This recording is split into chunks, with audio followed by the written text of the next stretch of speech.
it's always a pleasure being here. I was just wondering, this is the 8th event, and in such short time, I think we've reached so far. So let's begin. I think healthcare is getting disrupted. So let me show you a small video on this.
So clearly a very different world.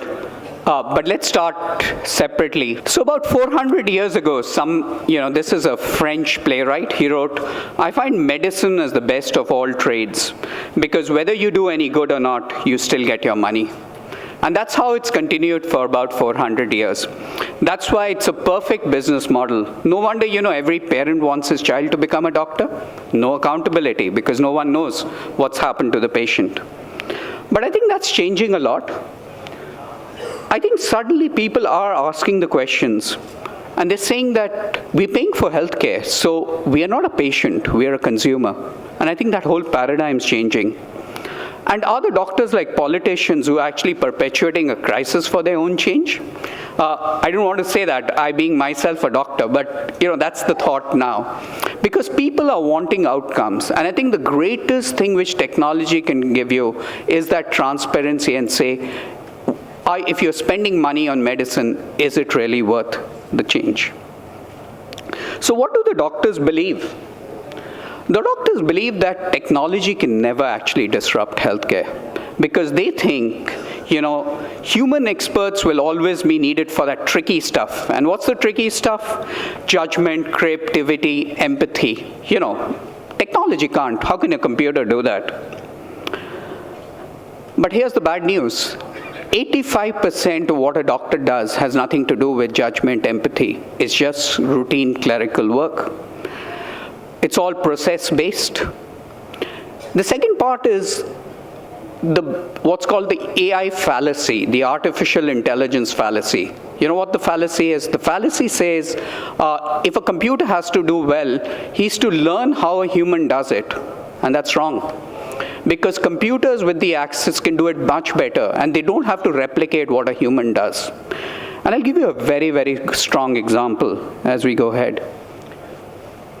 So you may all have heard that way back in 1997, human lost to a computer. But now, and that was DeepMind, but now they meet what's called AlphaGo. AlphaGo actually plays a game called Go, which is very complicated. It's, it makes chess look like, the alphabets, and this look like Shakespeare. It also builds it to, the level it builds is 10 to the power of 170. So that actually defies anything physically, because there are only 10 to the power of 80 atoms in the universe. So we can't even imagine how big it is. The second part is, when I as a doctor get into an ICU, what is my knowledge base? My knowledge base is what I learned in medical school, what my peers taught me, what my teacher taught me, what I've gathered from the internet, or what I've gathered from, but that's limited. What if I was empowered and I knew that in this case I'm looking at, maybe if I gave 0.5 ml of dopamine, this would happen. And that's for 2,000 cases. What happens if it's for 2 million cases? So like Sangeeta said in the morning, how do we empower the doctor more? So the second part is also AlphaGo. The whole thing, it learns on its own. And when they started this, and within the first day, it was better than the best professional player in the world. Today, what's the chance of a professional player beating AlphaGo in 100? Precisely 0. But the professional who actually played with AlphaGo, what he did, he won 22 consecutive wins because AlphaGo taught him something he didn't know. So clearly, the computers are smarter now. So who's this? Is this the highest paid clerical worker going ahead? But clearly, I think there's a huge disruption. At least at the first level, I think doctors will need to reinvent themselves. And this is a problem of being human. So I went to a conference in the US and they said, besides being human, the computers have a great advantage. They don't get drunk or fight with their spouse. So, you can rely on them more than humans themselves. The other part, I think, is we've really made healthcare very, very complex. So you look at the ICD coding, there are about 70,000 ways of getting sick, hurt, or mortally injured. So today, to an extent, no human being is able to even code diseases properly, because it's just beyond your comprehension to look at 70,000 and find out, to a third place of decimal, if you do an ICD coding, what should be right. So I think that's one of the biggest problems which has come in. Because it's become so complex, we are not able to fathom it.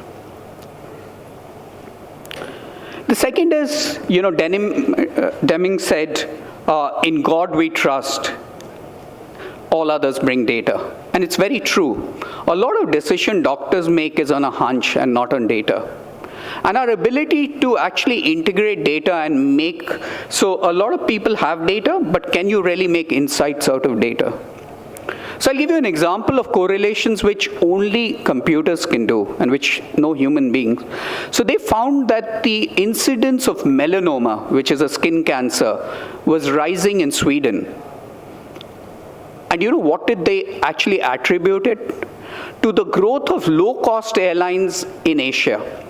Because the low-cost airlines in Asia were coming, so people from Sweden who typically don't go out in the sun, this young crowd was coming, roaming around in Asia. When they bent back, the incidence of melanoma was high.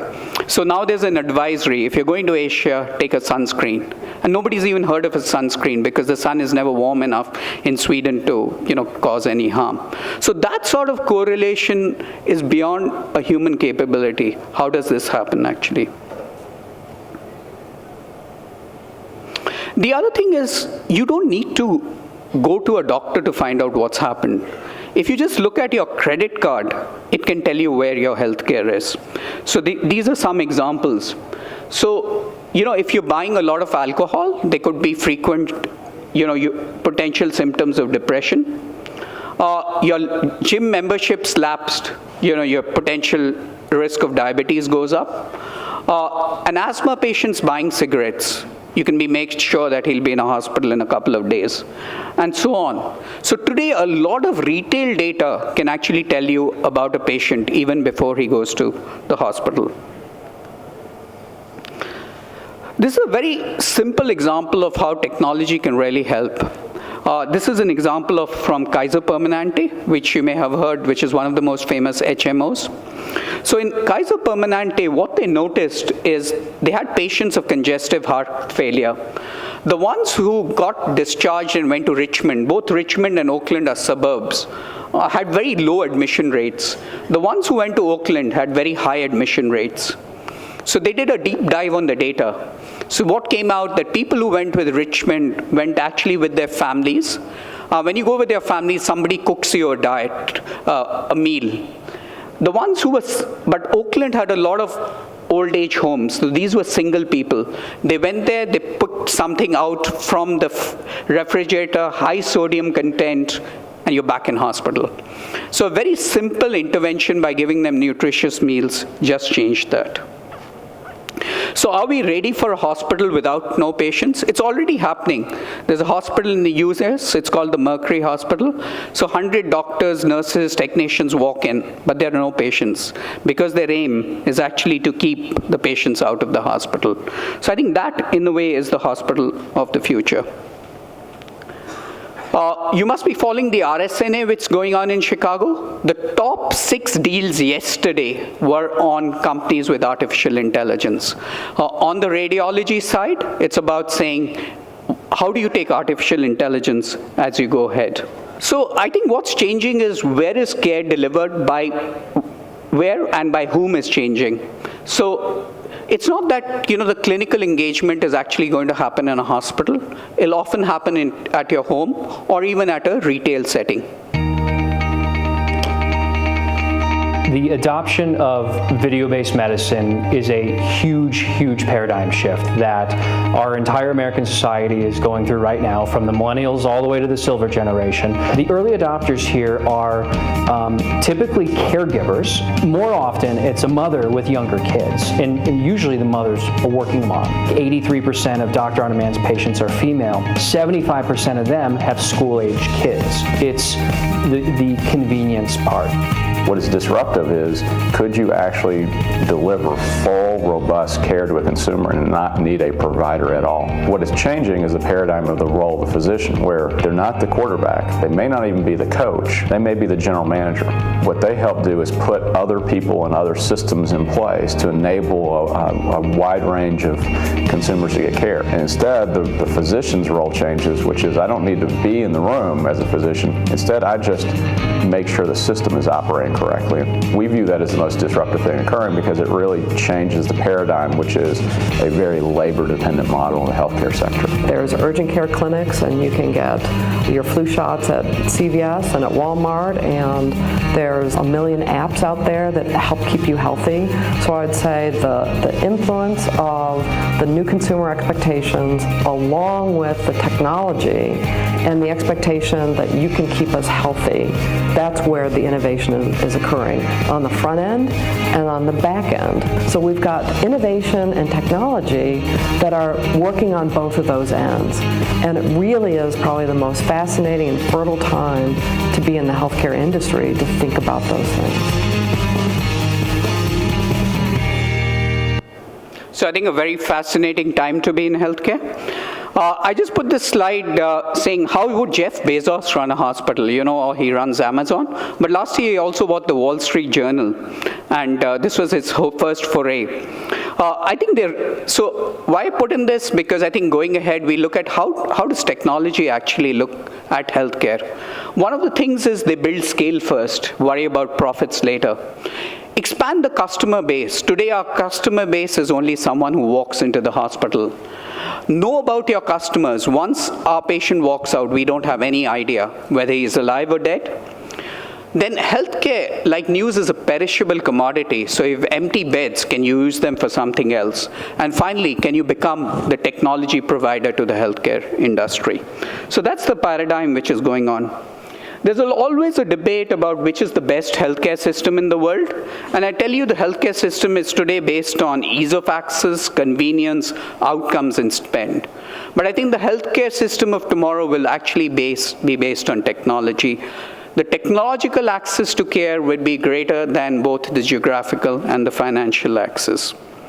Because going ahead, I think if you want to win in this market, you don't only need the best doctors, you need intellectual property which differentiates you, something you can do better. And finally, you need technology to deliver it. Because, I'll end with this quote, because the new game begins before the old one is over. So we don't have time. We are on a very short switch if we want to change over. Thank you.